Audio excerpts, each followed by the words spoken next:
qu'est-ce qui effectivement déroulerait le tapis rouge à Marine Le Pen? Je pense que la première des choses, c'est effectivement d'alimenter ce qu'on a entendu pendant des années, à savoir qu'il n'y avait pas d'alternative à Marine Le Pen à part Emmanuel Macron. Et je crois que les Français, ils ont eu un vote clair où ils ont dit qu'ils voulaient tourner la page des maltraitances du macronisme et repousser le risque du Rassemblement national. Et ils l'ont fait en se portant sur le programme du Nouveau Front Populaire. Donc nous, notre responsabilité, c'est de montrer qu'il y a un autre chemin. C'est pour ça que dans la Républica, Jean-Luc Mélenchon se pose en seul candidat opposé à Marine Le Pen pour 2027. C'est ce qu'il dit clairement. Lui, il voit 2027, un duel au second tour face à Marine Le Pen. Oui, il dit que c'est effectivement entre la force que incarne aujourd'hui le Nouveau Front Populaire, qui est en gros la gauche radicale, et l'extrême droite, que ça va se jouer. Le Nouveau Front Populaire et la gauche radicale, on a toujours dit... Le Nouveau Front Populaire et la gauche radicale, c'est la même chose? En tout cas, le programme du Nouveau Front Populaire est un programme de rupture avec la gauche libérale, qui était la gauche du hollandisme, et qui était la gauche qui a mené à Emmanuel Macron. Je crois que tout le monde peut le voir. Et donc, on a dans ce programme-là un programme de rupture. Le Nouveau Front Populaire, c'est le programme de la France Insoumise. Ce que vous venez de dire là. Je ne comprends pas ce que vous dites. Vous dites que le Nouveau Front Populaire, c'est la ligne de Jean-Luc Mélenchon. Je dis qu'il y a un programme qui est le programme du Nouveau Front Populaire. Et le Nouveau Front Populaire a rassemblé sur une ligne de rupture de façon assez nette. Tout le monde a considéré, puisque d'ailleurs, tout le monde a dit que ce serait, mon Dieu, la catastrophe et un changement terrible. Ben justement, si nous arrivons au pouvoir, nous changerons par rapport à Emmanuel Macron. Et pour revenir à votre question, oui, ça déroule le tapis rouge à Marine Le Pen de faire comme si, justement, il y avait toujours... Elle prenait, vous vous souvenez, l'expression UMPS.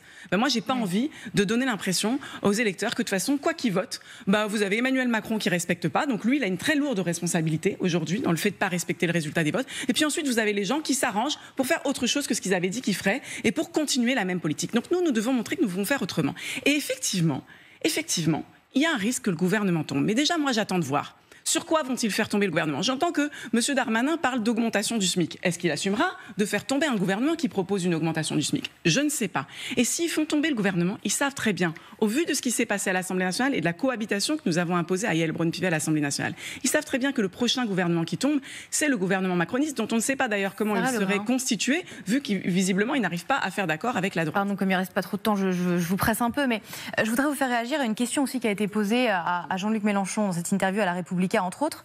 On lui dit, pensez-vous qu'il soit possible de reconquérir les électeurs du Rassemblement national? Et il dit justement, nous avons proposé le salaire minimum à 1 600 €, la réouverture des écoles dans les zones périphériques. Cela ne marche pas. Et savez-vous pourquoi? Leur priorité est le racisme. Est-ce que ça n'est pas dangereux, comme ça, de stigmatiser plus de 10 millions d'électeurs du Rassemblement national en disant leur priorité, c'est le racisme? Est-ce que vous pensez vraiment que 10 millions d'électeurs aujourd'hui en France sont racistes? Pardon, mais la priorité, c'est qu'effectivement, ce qui est le plus dangereux dans le pays actuellement, là, c'est le racisme. Et il ne vous aura le racisme, c'est dangereux, ça, je suis d'accord, mais vous dites que les 10 millions d'électeurs du RN sont racistes.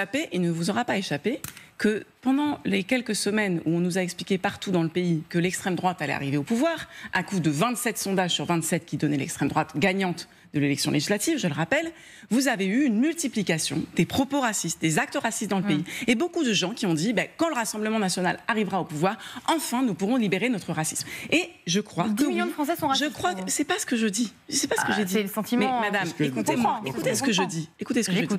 Je dis que je ne pense pas que nous puissions combattre le Rassemblement national en mettant de côté le fait que le Rassemblement national charrie des idées racistes. Et je pense qu'effectivement, il convainc un certain nombre de personnes que leur problème, ce n'est pas le patron qui ne les paye pas suffisamment, ce n'est pas l'actionnaire qui s'enrichit sur leur dos, ce n'est pas le profiteur de crise, mais le problème, c'est l'immigré. Il y a un certain nombre de personnes qui sont convaincues de ça. Évidemment que nous souhaitons les convaincre d'autre chose, mais nous ne pouvons pas détourner le regard du racisme et nous devons aussi nous adresser à toutes les Françaises et tous les Français qui sont parfois dégoûtés des élections et qui sont très inquiets de voir le racisme progresser dans le pays, et c'est important de s'adresser à eux. Madame Lebrun, si le racisme est un problème, l'antisémitisme en est un aussi. Bien sûr, ça fait partie du racisme, l'antisémitisme.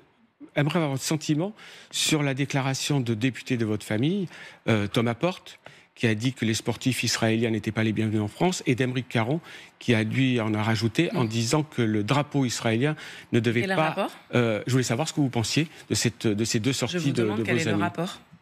Je vous demande quelle est votre réaction.